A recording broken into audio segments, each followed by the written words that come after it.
غرضك من ايه من كل ده؟ يعني ان انت مثلا تقلب الناس على ندى، ولا تقلب الجمهور على ندى، ولا تخلي ندى شكلها وحش؟ اولا ندى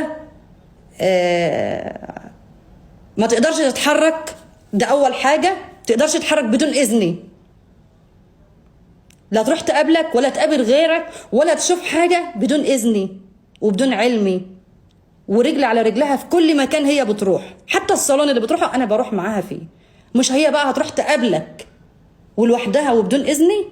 انا مش هسمح بحاجه زي كده. بالعكس، انا اللي اتمنى ان انا اقابلك واتمنى ان انا اشوفك، وده شيء يسعدني ويشرفني. انت واللي معاك قبل منك، واللي معاك قبل منك يا حسام، مش لوحدك كمان. لا، ده انا هقوم بالواجب معاك ومع اللي معاك، ان كانوا بقى 1 و2 و3 ولا 10. لا، ده بقوم بالواجب معاهم وكلهم في ضيافتي وعلى راسي. ويا ريت الكلام يا حسام تسمعه بالعقل، وتقعد كده بينك وبين نفسك، لان انت غلطت في ندى وغلطت فينا، وانا مش هرد الغلط بغلط. بالعكس، انا برد عليك بكل ادب وبكل احترام، وبقول لك انت عزيز وغالي لغايه دلوقتي يا حسام، وانت في ضيافتنا، واتمنى ان انا اشوفك وشوف الميعاد اللي يناسبك. انا بقولها على اللايف، انا كنت بقولها بقالي 3 ايام بيني وما بينك في التليفون، وانت اللي بتلغي الميعاد مش احنا. انا بقولها قدام امك لا اله الا الله.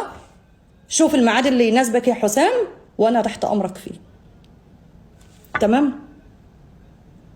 غير كده يا جماعه مفيش كلام تاني، هي دي الحقيقه، وهو ده الكلام اللي حصل اللي بيني وبين حسام. وانا هنزله في فيديو وفي رسائل، وهنزل كل ده علشان انتوا تكونوا شاهدين وتكونوا عارفين الحياه هي فين. لان انا ما بحبش كتر الكلام وما بحبش الحوارات. ان كان حسام يعني بيحور كتير او وقت العصبيه بيطلع يتكلم زي ما هو ما بيقول، فانا بديله عذره ان هو عصبي وبيطلع وقت العصبيه هو ما بيعرفش هو بيقول ايه. فعذرك معاك يا حسحس، مش زعلانه منك على فكره. عذراك يعني. اتمنى يا جماعه ما تزعلوش وما تتضايقوش،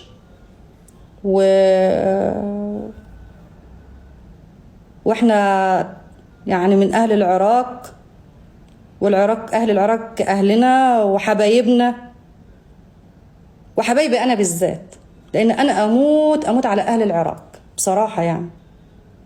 مش عشان خاطر حسام، من قبل حسام بسنين السنين، مش عشان خاطر حسام ولا حاجه.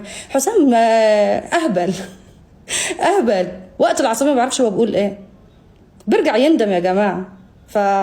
فعادي، انا مش زعلانه منه وانا مسامحاه. وانا يا حسام لو انت سامعني، منتظره تليفونك ومنتظره ميعاد خامس غير المواعيد السكه اللي انت اديتهاني. منتظره عشان تشوف ام ندى هتعمل معاك واجب ازاي، وهتشوف ام ندى هتعمل معاك ايه. تمام حبايبي؟ تسلمولي، وشكرا ان انا عطلتكم واخدت من وقتكم الشويه الصغيرين دول.